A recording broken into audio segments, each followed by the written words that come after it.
আমি প্রথম দিন আমি বুমটাকে ক্যামেরা ভেবেছি, বিকজ আমি জানি না যে ক্যামেরা কেমন দেখতে হয়। হ্যাঁ, লাইন কথাটা এটা শুনতে খুব আপত্তিকর হলেও আমার এটা খুব মজার লাগে। অভিনয়টা মনে হয় ভীষণ সোজা, আর সেটাই সব থেকে টাফ। অনেক রকমেরই অনেক অপ্রীতিকর সিচুয়েশন এসছে লাইফে, সেগুলো তুমি খুব কাম অ্যান্ড কম্পোজড ওয়েতে ডিলও করেছো। তো তুমি ঠিক কোন অপ্রীতিকর কথা বলছো বলো তো? মানে হ্যালো এভরিওয়ান, আমি Leena and welcome to my show লিল টক্স।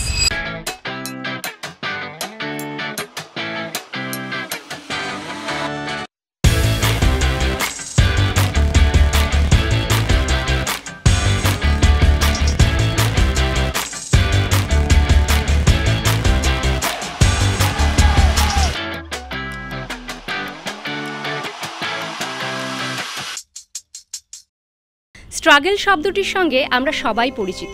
প্রত্যেক দিন কোনো না কোনোভাবে আমরা রোজ স্ট্রাগল করেই চলেছি, কিন্তু অ্যাক্টার্সদের ক্ষেত্রে স্ট্রাগলটা কিন্তু একটু ডিফারেন্ট।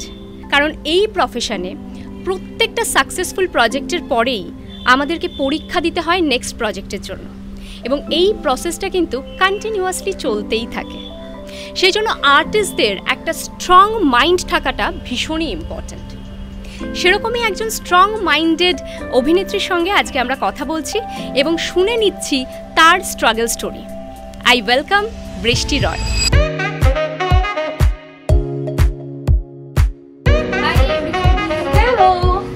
কেমন আছো? খুব ভালো, তুমি কেমন? আমি ভীষণ ভালো আছি। B comfortable. বৃষ্টিদি, তুমি আমার পার্সোনালি ভীষণ প্রিয় একজন অভিনেত্রী। আমি তোমার পিলকুঞ্জ দেখলাম এবং তোমার পারফরমেন্স সত্যি অসাধারণ, আমার ভীষণ ভালো লেগেছে অনেস্টলি। মানে এটা একদম ফ্রম দ্য ডিপেস্ট কর অফ মাই হার্ট বললাম। তো তোমার থ্যাংক ইউ, বিকজ আমি মনে করি আমাদের জন্য তো অডিয়েন্সই সব।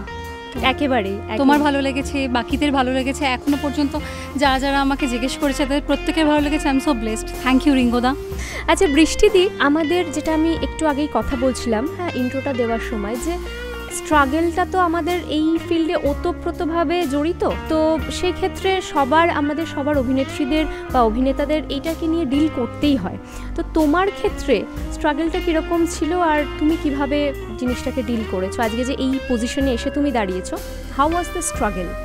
দেখো, আমি মনে করি আমাদের প্রত্যেকের স্ট্রাগল থাকে, সেটা যে কোনো প্রফেশন, যা কিছু, প্রতিটা মানুষের স্ট্রাগল। উইদাউট স্ট্রাগল আমার মনে হয় না কেউ এগোতেই পারে। হ্যাঁ, আমারও স্ট্রাগল ছিল। মানে আমি কোনোদিন ভাবিনি যে আমি অভিনয় করব। আচ্ছা, একটা সময় জব করেছি, জব করতে করতে বলা যায় খুব অদ্ভুতভাবেই আমার শুরুটা হয়। আচ্ছা, আমি একটা ইন্স্যুরেন্সে জব করতাম। সেখানে আমার জুনিয়র একজন ছিল যে মাঝে মাঝেই তোমার ছুটি নিত, বলতো শ্যুট আছে। এবার খুব ক্যাজুয়ালি বলেছিলাম যে আচ্ছা একদিন বলিস তো যাবো, বা কিরে আমাকে দিয়ে হবে, যেমন নর্মালি আমাদের যেমন অনেকে বলে।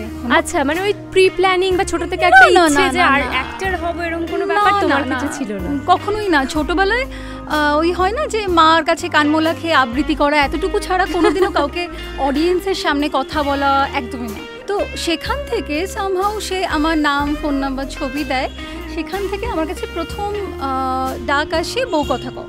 মানে তখন তোমার স্টার জলসা লঞ্চ করছে। আচ্ছা, এবার আমি আমাদের বাড়িতে টিভি বা এই সাহিত্য মানে এই শিল্প চর্চার এটা এতটাই কম। মানে আমার মনে আছে আমি অনেক বড়বেলায় প্রথম কুচকুচাতে দেখার পারমিশন পেয়েছিলাম, তাও টিভিতে। আচ্ছা, হ্যাঁ। আচ্ছা, তো আমি তো বুঝতেই পারছি না যে রবি ওঝা প্রোডাকশন কে। আমি তো ইন্স্যুরেন্সে, আমি তো তখন সার্চ করছি যে, বিকজ আমি ব্যাক ডেস্কে, আমি ভাবছি যে এবার কি, তার কি প্রবলেম ইন্স্যুরেন্স নিয়ে। তো আর যে কল করেছে তার মনে হচ্ছে কি। তো খানিক্ষণের পরেই কনফিউশন মেটার পর আমি যাই, গিয়ে দেখা করি। আমার মনে আছে মন্দিরাদি আমাকে বলেছিল যে একটা শাড়ি ক্যারি করতে। শাড়ি ক্যারি করো মানে যে সাথে রাখা, আমি সেটাও জানতাম না। আমি শাড়ি টাড়ি পরে জবরজং হয়ে থুপ থুপ করতে করতে গিয়ে অডিশন দিই, এবং অডিশন মানে একটা স্ক্রিপ্ট দেয়। আর আমি ছোট থেকে প্রচন্ড গল্পের বই পড়তে ভালোবাসি। আচ্ছা আচ্ছা, তো আমার মনে হলো এটা তো গল্পের বইয়ের মতন। আমাকে বলতে বললো, আমি দেখে দেখে পড়লাম। তারপর বললো এটা না দেখে বলতে পারবে। আচ্ছা, আমি না দেখে বললাম ওকে, আমার অডিশন হয়ে গেল। ওরা একটা ডেট নিল, একটা লুক সেট হলো, তারপর আমি গেলাম, কাজ করলাম। এইটা আমার অসুবিধা হয়েছিল কাজ করতে, বিকজ আমার মনে আছে আমি প্রথম দিন আমি বুমটাকে ক্যামেরা ভেবেছি, বিকজ আমি জানি না যে ক্যামেরা কেমন দেখতে হয়। এক্স্যাক্টলি। হ্যাঁ, তো আমি এইভাবে কথা বলছি, আমাকে বলছে ওই। আর মজার ব্যাপার, আমার প্রথম যে ডায়লগ ছিল সিন অনুযায়ী যে আমি খুব আনহ্যাপি, খুব দুঃখ, খুব উদাস, তো ওটা না কেউই বুঝতে পারিনি। এবার পরে তো সেটা নিয়ে একটা হাসাহাসি, তারপর বলতে পারো বকা খেতে খেতেই শিখেছি। এই যে কিছু জানতাম না, আই এম সো ব্লেসড যে আমি যে ডিরেক্টরদের সাথে কাজ করেছি তারা এত ধৈর্য ধরে আমাকে শেখানো বা এইরকম করতে করতে এত দূর এসেছি। এত দূর এসেছি কিনা জানি না, এসেছি, এখনো জিজ্ঞেস করি, ভবিষ্যতেও জিজ্ঞেস করবো। এক্স্যাক্টলি। আচ্ছা, তোমার যে ওই প্রথাগত মানে অ্যাক্টিং শিখে অ্যাক্টিং ফিল্ডে আসা, অভিনয় ক্যারিয়ারটাকে পারসিউ করা, মানে ওই রকম বিষয়টা একেবারে কাজ করতে করতে শেখা এবং একটা টাইমে তো রিয়েলাইজ করলে যে না, এবার আমি এটা করতেই আমার ভালো লাগছে বা এই প্রফেশনে আমি থাকতে চাইছি। সেটা হয়েছে লকডাউন আমার জন্য খুব ইম্পর্টেন্ট। আচ্ছা, তার কারণ লকডাউনের আগে পর্যন্ত আমি ভেবেছিলাম যে না ঠিক আছে, অভিনয় করি, বাট আমি আমার মতন অন্য কিছু করব বা ইয়ে। কিন্তু লকডাউনের পর আমার সাথে সুদীপ্তাদির কথা হয়। সুদীপ্তাদি মানে উনি আমার মেন্টর। আমাকে যদি কেউ মানে আমি ভীষণ ক্লামজি, এটা করি ওটা করি, আমি এত ফ্রিকেল মাইন্ড। তো সুদীপ্তাদি লকডাউনে উনি একটা ওয়ার্কশপ শুরু করেন, ওখানে গিয়ে আমি আচ্ছা আমার এত ভালো লাগে। তারপর আমি ভাবলাম যে সত্যি কত ছোট ছোট জিনিস যেগুলো ইগনোর করে ফেলি আমরা, সেগুলো কত দরকারি, বা একজন অ্যাক্টরের ক্ষেত্রে একটা ডিসিপ্লিন লাইফ লিড করা সেগুলো কত দরকার। তো বলতে পারো আমি 2010 থেকে শুরু করেছি, 10 বছর বাদে আমি এবার সিরিয়াসলি মানে প্রফেশনটাকে নিচ্ছি, এবার আমার ভালো লাগছে। একদম একদম। বাহ, খুব সুন্দর একটা জার্নি। মানে হ্যাঁ, মানে না জেনে বুঝেই লোকজন প্রথম থেকে খুব সুন্দরভাবে নিজেকে প্রিপেয়ার করে এগোয়, আর আমি ক্যাজুয়ালি এগিয়ে আমি এতদিন বাদে দামড়া অবস্থায় এখন আমি শিখছি এবং সেটা আমি ফোকাস করে হ্যাঁ এটা করতে হয়, এটা রুল। একেবারেই তাই। আচ্ছা বৃষ্টিতি, অনেক সময় এরকম দেখা যায় যে নন অ্যাক্টার্স, সে ধরো অন্য কোনো প্রফেশনে যুক্ত আছে, তারাও অনেক সময় ধরো আমার কোনো ফ্রেন্ড হলো বা তোমার দিক থেকে হয়তো হয়ে থাকবে যে আচ্ছা একটু বলিস তো, তুই যদি কোনো কাজ না করিস আমাকে একটু বলিস না, আমি গিয়ে একটু দেখবো, অভিনয় করব, চেষ্টা করব। বাট তারা এই জিনিসটা বোঝে না যে একজন আর্টিস্ট সে কতটা স্ট্রাগল করছে প্রত্যেক দিন ওই জায়গাটা অ্যাচিভ করার জন্য, বেটার পারফর্ম করার জন্য। হ্যাঁ, তো সেই জায়গা থেকে তাদের ক্ষেত্রে রেসপন্সটা কি হওয়া উচিত বলে তোমার মনে হয়? আমার মনে হয় কি জানো তো, কোনো জিনিসে না শিখে এগোনো উচিত নয়। আমি সেটা রিয়েলাইজ করেছি বলে আমিও শিখছি। কিন্তু এই যে তুমি এক্ষুনি বললে যে একজন নন অ্যাক্টার সে যদি আসে, তার মধ্যে যদি অভিনয়টা সহজাত থাকে আর তার যদি শেখার ইচ্ছা থাকে তাহলে সে এগোতে পারে, এটা আমার বলে মনে হয়েছে। এই যে তুমি এক্ষুনি বলে না একজন ডক্টর সে একদিন গিয়েই ডক্টরিটা পারবে না, একদমই তাই। কিন্তু একজন ডক্টর তার ছোট থেকেই সেই ইচ্ছাটা থাকতে হবে, তাই না? তো তারপর ওই প্রসিডিওরটা থাকে, সেই ইচ্ছাটা যেমন। আর তুমি এক্ষুনি যেমন বলছো যে একজন নন অ্যাক্টর তার যদি ভেতরে সেই ইচ্ছাটা থাকে, এবার ধরো সাপোজ কেউ একজন তাকে সেই সুযোগটা দিল বা কোইন্সিডেন্টলি এরকম কোন একটা ইনসিডেন্ট হলো, সে তো তারপর যদি সে নিজেকে তৈরি করতে থাকে তাহলে তার জন্য এটা বেস্ট। হ্যাঁ, এটা একটা ওয়ে। বাট আমি ধরো আর এক রকমও তো হয় যে ধরো একটা খেলার চলে, মানে তার কোনো ইন্টারেস্ট নেই বা ইচ্ছে নেই এরকম বিষয়টা না, জাস্ট একটু হ্যাঁ আমি করে দেখি, যেহেতু এইদিকে আমার অতটা বেশি ভালো হচ্ছে না, হয়তো সে তার ক্যারিয়ারে অত বেশি ফ্রুটফুল ব্যাপারটা হচ্ছে না, মানে ওটাই বলছি। মানে সবসময় তো সবাই এটাকে একটা লাইন হিসেবে এরকম ভাবে দেখে না যে হ্যাঁ জাস্ট যখন কার কিছু হচ্ছে না তাহলে যা একটু অভিনয়ে ট্রাই করে নে, মনে হয় ভীষণ সোজা। আসলে আমরা সবাই পারি অভিনয় করতে, ভাবি সোজা, সেটাই সব থেকে টাফ, তাই না? যে জিনিসটা মনে করি সোজা। আর এই লাইন কথায় একটা বলি, হ্যাঁ লাইন কথাটা এটা শুনতে খুব আপত্তিকর হলেও আমার এটা খুব মজার লাগে। কারণ আমার বেশ কিছু বন্ধু আছে, ডক্টরের কথা মনে পড়লো, তারা পেশাগতভাবে ডক্টর, এবং মাঝে মাঝে যখন তাদের সাথে আড্ডা, তারা বলে উফ আমাদের এই লাইন একটুও শান্তি নেই সারাক্ষণ। তো আমি তখন বুঝতে পারি যে লাইন মানে আপত্তিকর হলে ওরা ওইভাবে বলতে চাইছে না বিষয়টা। এক্স্যাক্টলি, মানে সবাই সবার প্রত্যেক হয় না যে আমরা একটা যে ছোটবেলায় যেগুলো দেখে শিখতাম, নদীর এপার কহে ছাড়িয়া নিঃশ্বাস, ওপারে সর্বসুখ আমার বিশ্বাস। রাইট, তো যারা যেটার মধ্যে দিয়ে যাপন করে তারা বুঝতে পারে এটার কি কি সমস্যা, সেটাকে হয়তো বলে যে এই লাইনটা তো। কিন্তু যারা মনে করে যে কিছু না করে ওমা অভিনয় করাটাকে সোজা, আমার মনে হয় তাদের এখানে এসে ক্যামেরার সামনে ফেস করাটা সত্যি, তাহলে আর তাদের মনে হবে না। একেবারেই বৃষ্টিদি, আমাদের এই অভিনয় প্রফেশনে মানে আপস অ্যান্ড ডাউন প্রচুর হয় এবং সেই জন্য টাফ সিচুয়েশনটা হ্যান্ডেল করা না আমাদের প্রফেশনের একটা পার্ট। হ্যাঁ, তো how do you deal with tough situations? আমি তোমার ক্ষেত্রে বলবো যে তোমার তো অনেক রকমেরই অনেক অপ্রীতিকর সিচুয়েশন এসছে লাইফে, সেগুলো তুমি খুব কাম অ্যান্ড কম্পোজড ওয়েতে ডিলও করেছো। তো ঠিক কোন অপ্রীতিকর কথা বলছো বলো তো? মানে হ্যাঁ, অপ্রীতিকর সিচুয়েশন মানে আমি যেটা বলতে চাইছি যে আমরা যেরকম আর কি নিউজে আমরা দেখেছিলাম বা পড়েছিলাম, হ্যাঁ অনেক ভিডিওস দেখেছিলাম যে তোমার সঙ্গে এরকম একটা স্ক্যান্ডালাস একটা সিচুয়েশন এসেছিল যেখানে তো তোমার একটা পোস্টার, হ্যাঁ হ্যাঁ।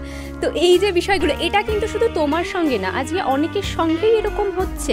আমাদের এই প্রফেশনে হোক, প্রফেশনের বাইরে হোক, প্রচুর মেয়েদের সঙ্গে, ছেলেদের সঙ্গে, সবার সঙ্গে এটা হচ্ছে। তো তোমার এখানে কি বক্তব্য, কিভাবে তুমি সিচুয়েশনটা ডিল করেছিলে এবং কিভাবে এখানে মাথাটা ঠান্ডা রাখা দরকার বলে তোমার মনে হয়? অনেস্টলি বলতে মাথা আমার একদমই ঠান্ডা নয়। আচ্ছা। আর দ্বিতীয় হচ্ছে যে হ্যাঁ এখন অনেক শান্ত হয়ে গেছি, কিন্তু ভীষণ হতবাক হয়ে গেছিলাম। বাট আমি ভীষণ লাকি যে আমাকে মিডিয়া বা আমার যে লোকাল থানা থেকে আমাকে এত সাপোর্ট করেছিল, এবং আমার মনে আছে উইদিন 15 ডেজ কি তারও কমে যে এটা করেছে সে ধরা পড়ে যায়। আচ্ছা আচ্ছা। আস্তে আস্তে ওই ধাক্কাটা সামলাতে সময় লেগেছে, কিন্তু পরে না আমি দেখলাম যে আমাদের মনে হয় খারাপ সময় আসাটা দরকার। খারাপ সময়ে এলে এই যে চারপাশে আমাদের সোকল কিছু মানুষজন থাকে যারা ফ্রেন্ড হিসেবে, এটা খুব ভালোভাবে ছাকা হয়ে যায়। থ্যাংক গড আমার সাথে তখন আমার ফ্যামিলি ছিল, আর মিডিয়া আমাকে অসম্ভবভাবে সাপোর্ট করেছে। যখন ভদ্রলোক যদিও ভদ্র নয়, ভদ্রলোকের মতন দেখতে অভদ্রলোক, তিনি যখন ধরা পড়েন তখনও সেগুলোকে নিউজ করা হয়, এবং আমার বেশ কিছু ভালো বন্ধু বান্ধব যারা তখনও আমার সঙ্গে ছিল এখনও আছে। আমার মনে হয় এই ব্যাপারগুলোকে চাপা না দিয়ে প্রপার অ্যাকশন নেওয়া উচিত। একেবারে একজন করে যখন ধরা পড়ে তখন তো এই অপরাধগুলো অনেকটাই কমে। আমি দেখেছি বেশ কিছু বন্ধু বান্ধব বা মেয়েদের মধ্যেই প্রবণতা আছে যে রং নাম্বার এটা চেপে যাওয়া, ফোনে সিম চেঞ্জ করা। আরে আমি তো কিছু করিনি, বা তারা যদি কিছু না করে থাকে তো অবভিয়াসলি প্রোটেস্ট করা উচিত। এবং যখন সবাই এরকম স্ট্রংলি প্রোটেস্ট করতে থাকবে না, তখনই একটু হলেও জিনিসটা কিন্তু কমবে। মানে চেপে যাওয়াটা is not a solution, solution না। তুমি পালাতে পারো না কোনো সিচুয়েশন থেকে, একটু হ্যান্ডেল একেবারেই। এবং তুমি সত্যি ভীষণ ভালোভাবে সেটা হ্যান্ডেল করেছো এবং অ্যাবসলিউটলি ঠিকঠাক ডিসিশনটাই নিয়েছো। ওই যে বললাম, আমি তো জানি আমি কিছু করিনি, এটা কে কোথা থেকে আসছে, আই নিড টু প্রোটেস্ট ইট। একেবারেই তাই। আচ্ছা বৃষ্টিদি, তোমার মানে সোশ্যাল মিডিয়াটা আমি দেখছিলাম হ্যান্ডেলসগুলো, যে তোমার না পশু পাখির প্রতি একটা অগাধ ভালোবাসা রয়েছে, তাই না? তোমার রং বেরঙের পাখি, তার ভিডিওসগুলো মাঝে মধ্যে তুমি পোস্ট করতে থাকো। সব ছানাপোনা ছাড়া আমি পুরো মনিহারা ফোন। একেবারেই তাই, এবং সেটা বোঝাও যায়। তুমি এত সুন্দর করে কিউটলি ওদেরকে প্যাম্পার করে যে ভিডিওগুলো বানাও, সত্যি মানে এটা কি তোমার কোনো রকম ধরো একটা স্ট্রেস রিলিফ করার কোনো বা এইরকম একটা প্রচেষ্টা? একদম তাই। আমি তো মাঝে মাঝে ভাবি যে হয় না যে এরকম অনেক ইন্টারভিউতে প্রশ্ন করে যে আপনি যদি অভিনেত্রী না হতেন তাহলে কি করতেন। আমি তো জুতে চাকরি করতাম বা ওয়াও লাইব্রেরিয়ান হতাম। এবার এই আনসারটা ভীষণ ইউনিক, বিকজ আমি ফার্স্ট টাইম কারো কাছ থেকে শুনছি। আমাকে বাড়িতে এখনো বলে তো যে বাড়িটা চিড়িয়াখানা করে ফেলেছিস। আমি রাস্তা দিয়ে যাই যখন, চার পেরা টিং টিং করতে করতে লেজ নাড়তে চলে আসে। থ্যাংক গড এখনো পর্যন্ত কোনো বউ আমাকে কাটেনি, কামড় দিলে বুঝতে পারবো, কিন্তু হয়ে যায়। আর আমার ব্যাগে না সবসময় বিস্কিট রাখা থাকে, ওদের দেখা হলে ওদের দিয়ে দিই, খিদে পেলে নিজে খেয়ে নিই। একেবারে এবং এদের সবার মধ্যে থাকলে না মনটা সত্যি ভীষণ ভালো থাকে। তো এটাও কিন্তু ওই স্ট্রাগল বা যেটা আমাদের টপিকটা আজকে ছিল যে struggle, how to deal with struggle, এটা কিন্তু একটা ভীষণ ভালো একটা সলিউশন। আমি যোগা করতে বসা মানে আমি চোখ বন্ধ করলাম, আমার মনটা এদিক ওদিক পুরো পিং পং বলের মতন হয়। হ্যাঁ, দেখছি তোমার গায়ে উঠছে সব জায়গাতে। হ্যাঁ সত্যি তাই। তো কি হয়, এখন যেমন তাও শুটের একটা শিডিউল আছে 14 ঘন্টা, বাট যখন আমি শুরু করেছিলাম তখন শুধু আমরা কল টাইমটা জানতাম, বাড়ি ফিরবো কখন তখন জানতাম। তো এরকমও হয়েছে কখনো রাত 1টায় প্যাক আপ হয়েছে, বাড়ি আসতে আসতে 2টো। পরের দিন এগুলো তো ভীষণ রিসেন্টলি হয়েছে আমাদের যে টাইমগুলো। হ্যাঁ, পরের দিন সকাল 6টায় কল। তো আমি রাত 2টোয় বাড়িতে গিয়ে ফ্রেশ হওয়ার আগে আমি গাছে অর্কিডগুলো জল দিচ্ছি, আমি চেক করছি কোনটায় কুড়ি এসছে কোনটায় কুড়ি আসেনি। তারপর স্নান করে চা বা কিছু একটা খেতে খেতে আবার রেডি হওয়া। আমি ওগুলোর সাথে মন থাকে, আমি ভালো থাকি। ওগুলো হচ্ছে আমার কি বলে হ্যাপি পিলস। একেবারেই তাই। থ্যাংক ইউ বৃষ্টিদি, আজকে বেশ অনেকটাই তোমার সঙ্গে আড্ডা দিলাম, এবং এই যে স্ট্রাগল কথাটার সঙ্গে আমরা সবাই তো স্ট্রাগল করে চলেছি, সেখান থেকে তোমার কাছ থেকে কিছু সলিউশন পাওয়া গেল যে how to be happy in struggle. তো একদম আমার মনে হয় একটাই মাত্র জীবন, কাউকে না খুঁচিয়ে, মানে একদম গোদা কথায় বললাম, কাউকে না খুঁচিয়ে হার্ট না করে নিজের মতো করে প্রত্যেকের বাঁচা উচিত। একেবারেই তাই। আর তুমি খুব ভালো থাকো, এরকম ভাবেই হাসি খুশি থেকো, আর অনেক ভালো ভালো কাজ করো। থ্যাংক ইউ সো মাচ আমাকে এতটা সাপোর্ট করার জন্য, আমার শোতে আসার জন্য। Thank you.